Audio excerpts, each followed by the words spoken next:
खुशी से हमारे घर आए। शहर पहली बार आए थे। बड़ी बड़ी इमारतें और शहर की चकाचौंध देखकर बहुत विस्मित थे, पर साथ ही इतनी प्रगति देख खुश भी थे। सुबह से लेकर रात तक हर बात में वो सिर्फ एक ही बात बार बार दोहराते रहते थे, हमारे जमाने में ऐसा नहीं था। दादाजी कुछ बदलाव से सहमत थे, पर कुछ बातें उन्हें अच्छी नहीं लगती थी, जैसे घर का सारा काम काम वाली करती थी, माँ क्यों नहीं। घर में टीवी पर कुछ भी चलता रहता था। बच्चे बाजार से खाना मंगा कर खाते थे। माँ सारा दिन मोबाइल में चिपकी रहती थी। एसी पंखे यूं ही चलते रहते। सबके छोटे छोटे काम भी नौकर करता था। फुल टाइम मेड लगी थी घर में, फिर भी माँ सारा दिन कहती रहती थी कि क्या करूँ, टाइम ही नहीं मिलता। मेरे और मेरे छोटे भाई के आने जाने का कोई निश्चित टाइम नहीं था। पापा भी अपनी मर्जी से टाइम बेटाइम आते जाते थे। खाने की टेबल पर हम सब बहुत ही कम एक साथ होते थे, और जब होते तो दादाजी हमें समझाने की कोशिश करते थे कि सब अच्छा है, तरक्की करना बहुत अच्छा है, पर अपनी पारिवारिक जिम्मेदारियों को सभी सदस्यों को पूरा करते हुए अपने घर को घर की तरह रखना चाहिए, ना कि इसे सिर्फ सराय समझना चाहिए। अपने दुख सुख साझे करने चाहिए। वो माँ को समझाते थे कि बहू, बच्चे अब बड़े हो गए हैं, उन्हें वक्त दिया करो, उनसे उनकी समस्याओं और सफलताओं के बारे में विमर्श किया करो, उनके आने जाने पर निगाह रखा करो। जमाना बदल गया है, ये बात मैं समझता हूँ, पर तुम्हें भी समझना होगा कि आजकल जमाना बहुत खराब है। ऐसे ही दादाजी पापा को भी समझाते। माँ पापा की तरह हम भाई बहन भी उन्हें अनसुना कर देते थे। दादाजी की दकियानूसी बातें हमारे सर के ऊपर से ही निकल जाती थी। बहुत ही बुरी और बोरिंग लगती थी उनकी ये सब बातें। मैं और माँ दादाजी को यही जवाब देते कि सबकी अपनी अपनी लाइफ है, यहाँ शहर में ऐसे ही होता है। और भाई हंसते हुए दादाजी को हमेशा यही कहता, चिल दादाजी चिल।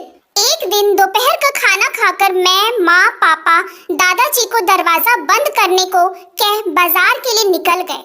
हमारे जाने के कुछ देर बाद ही दरवाजे पर घंटी बजी। दादाजी ने गेट खोला और मेरा 12 साल का छोटा भाई दंदनाता अपने कमरे में घुस गया। दादाजी लॉबी में बैठ उसके बाहर आने का इंतजार करने लगे। 4-5 घंटे हो चुके थे। दादाजी ने धीरे से दरवाजा खोला। भाई कमरे में नीचे फर्श पर औंधे मुंह पड़ा था। दादाजी ने हमें फोन कर जल्दी घर पहुंचने को कहा। दादाजी ने भाई के चेहरे पर पानी का छींटा दिया। होश आते ही भाई फफक कर दादाजी से लिपट गया। दादाजी ने प्यार से उसे गले लगाया और उसके रोने का कारण पूछा।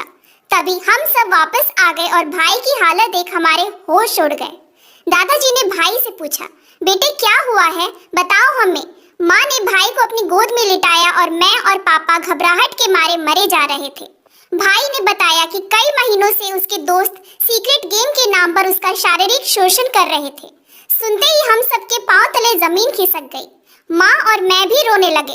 दादाजी ने हम सबको समझा बुझाकर चुप कराया।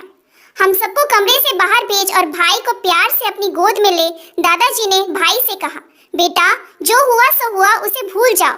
हम सब तुम्हारे साथ हैं। बहादुरी से परिस्थिति का सामना करना और अपने दोस्तों को अच्छे से बताना कि अब से कुछ भी सीक्रेट नहीं होगा और तुम उनके किसी भी काम में उनके साथ नहीं हो। बेटा हम सब तुमसे बहुत प्यार करते हैं और मुझे पूरा विश्वास है कि तुम अपना आत्मविश्वास नहीं खोओगे, अपना पूरा ध्यान अपनी पढ़ाई पर लगाओगे, अपनी हर परेशानी अपने माँ पापा या बहन से शेयर करोगे।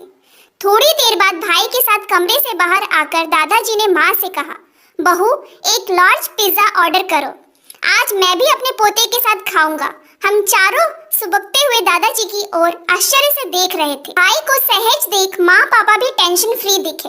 तभी दादाजी बोले, सब ठीक है, चिल भाई चिल। आज माँ पापा व हम दोनों भाई बहन को दादाजी की सभी दकियानूसी बातें समझ आ रही थी, जो पहले सर के ऊपर से निकल जाती थी। Thanks for watching. Please like and subscribe my channel.